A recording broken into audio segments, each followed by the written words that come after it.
So for more on this, let's turn once again to Scott Clancy. He is a retired Major General with the Canadian Armed Forces. General Clancy, thank you so much for joining us again. Thank you very much for having me, Natasha. General Clancy, can I just begin by getting some clarity on what we've been witnessing in the past, 20 hours, I guess I should say. What has changed between Israel's tactics 3-4 days ago and what we're seeing now? That's a great question. I don't think it's clear what this indicates. On the surface, it's obviously an intensification of the operations that the IDF is conducting in northern Gaza. Whether or not this is the extension of a raid, of a more robust raid that they just had to remain in situ until, they achieve their objectives and they're going to withdraw, or whether or not they remain in Gaza. And this is, the first slice of securing specific slices of northern Gaza as they occupy the territory. It remains unknown. It could also be that they're attacking extensively straight into the tunnel systems and are going to do that complete, third dimension of the conflict first before they attack something else. So all of those things are unclear. General Clancy, I keep hearing these distinctions between a raid versus a full-out ground incursion or an offensive versus rolling strikes. Could you help distinguish what those things are?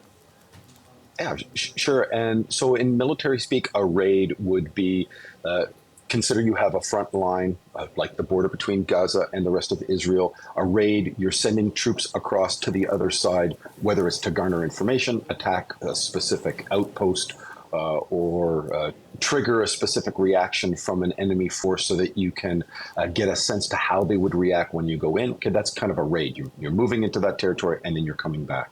An offensive would be, you're moving in on a deliberate fashion, and that territory that you take, you maintain. Now, in an urban environment like this and against an insurgency like Hamas, I think we're going to blur all of those lines, because you could actually occupy all of Gaza and control very little, especially with respect to how Hamas hides amongst the civilian population. So although we're using those terms, they're going to be very confusing, and it's going to be even more confusing because the Israeli Defense Force are not saying exactly what they are doing, and we don't have very much information coming out of Gaza on what that looks like. I would like to ask you about your sense of Israeli preparedness. So it's a very sophisticated military network that they have. It's well equipped, well funded, well trained. But they've had 3 weeks to get ready for this specific engagement versus Hamas, which has been preparing for this, some say months, some say years. What do you think about the matchup that is going to happen on the ground once they do start rolling in and fighting on the ground? Yeah, so the Israeli Defense Force, from fighting in a built-up area, urban environment fighting, is the best prepared military in the world. They have some of the best fighting in built-up area or urban training fields there in Israel, and train extensively in it. I also believe that they've developed specific battle plans to go into Gaza. From a Canadian military point of view, if I was in that same situation, I would have developed very, very comprehensive battle plans, and we would have trained extensively to be able to do that well in advance of the attack on October 7th. What that attack has done as it's brought that further forward. I also know that a United States Marine Corps Lieutenant General, who was the senior planner in the assault on Fallujah, just came back from advising the Israeli Defense Forces, based on the lessons learned that they garnered from Fallujah. So I think they're very well prepared. Their advantages, they'll attack mostly at night. That way that they can use their night vision and thermal devices, their standoff, so that the distance that they can remain with their weapon systems and their firepower. Now, Hamas, you're right. They have, years to develop their underground networks, their bunkers, all of the tactics, all of the tricks that they'll use, to include everything in their heinous book of tricks. Their lack of identification and distinction from the civilian population is something that they will use to their advantage, and they will hide amongst the civilian population. They won't use rules. They're in the defense, so they will try to maximize the casualties from the IDF that way, and they'll get the Israeli Defense Force to close with them so that they can negate the Israeli firepower.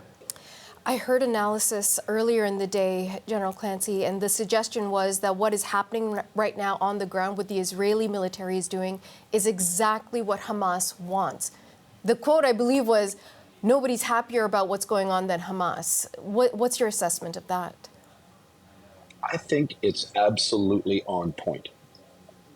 If you study counterinsurgencies over history, one of the main and fundamental truths is if you can garner from those occupying or government forces an overreaction, whatever you use to be able to extract that overreaction, then all that does is garner support to your side. And that's what we have seen.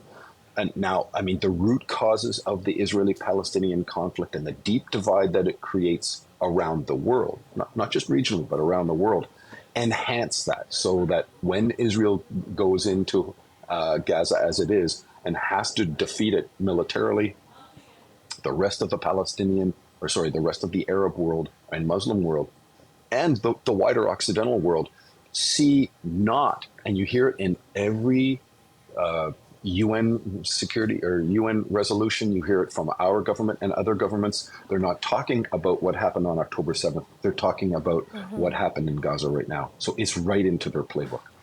It's interesting you used the word overreaction. And put that into context for me. What would have been the appropriate reaction to what we saw on October 7th militarily? So what I said is perceived overreaction. Right. And whether I said it or not, that's kind of really what I meant. So in a tactic like this, how it's perceived by the community, how it's pushed out on whether it's social media or through the media, that is what is going to garner support for Hamas and is going to exert pressure on Israel to push that down. Now, I'm not saying that what I think Israel is doing is or is not an overreaction. I don't agree with the amount of civilian casualties, but I don't think we have a firm hand on how many of the casualties in Gaza were actually civilians. And what I mean by that is if you're a logistics officer or someone that's doing financial pay, but you're wearing a uniform for the Israeli Defense Forces, you're a legitimate military target. If you're doing that in Hamas and you happen to be a 23-year-old female that works in an office building, but you're paying Hamas workers or you're moving missile parts around, are you a civilian? So I don't think we have a good handle on that. So what I really think would be appropriate from Israel is to open humanitarian corridors and go through the very difficult but complex work of relieving suffering of those people. At the same time, you're going to dismantle Hamas. It's going to even more complicate the IDF's operations. You mentioned civilian loss of life, and you rightly said, first of all, we're dependent on Hamas-run health authorities to get us those numbers. So much of that leads to some skepticism as well. But the specific issue of civilian lives, could a ground incursion or a ground offensive make the attacks more precise on the part of the IDF rather than airstrikes, which you hit a building, the entire building collapses? If we see a ground invasion, could that in any way prevent more civilian lives being lost? That's a really good question. And the short answer is I don't think so. And here's why. I think Hamas is always going to make sure that whatever military engagement they have between their fighters and the Israeli Defense Forces, civilians are in and amongst that mix. By doing so, go back to their playbook, it brings the focus of the international community on how the Israeli Defense Forces has no choice but to have collateral civilian damage every single time they have an engagement. That you have an engagement, when you're clearing room by room or building by building, Hamas will still make sure that the Israeli Defense Forces are paying dearly for every single foot, not just in Israeli Defense Force losses, but in civilian casualties. General Clancy, before I let you go, since October 7th, we've been talking about this idea of a regional war, expanding beyond Israel and Gaza. But we've got the Americans and the Syrians and Iraqi forces and Hezbollah and the belief that Lebanon is involved in some capacity with all of this, and Russia willing to meet with Iran and Hezbollah and Hamas representatives. Is this a moot point? Is it already a big regional war that we're witnessing?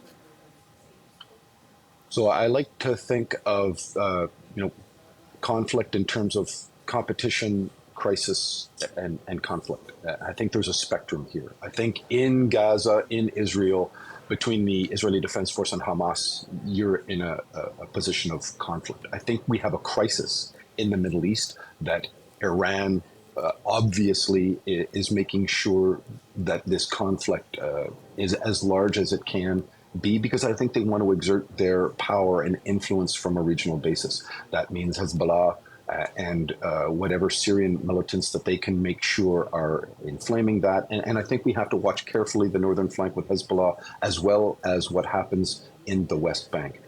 Russia's implication in this is everything that happens that takes the United States' focus off of Ukraine, NATO and the Occidental world's focus off of Ukraine, is good for Russia. And they're interested in resetting the world stage with respect to their power and influence.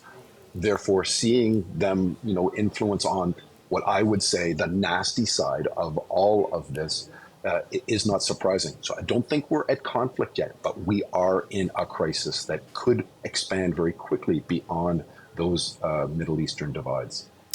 Your analysis is invaluable. General Scott Clancy, thank you so much for your time, sir. Thank you very much for having me.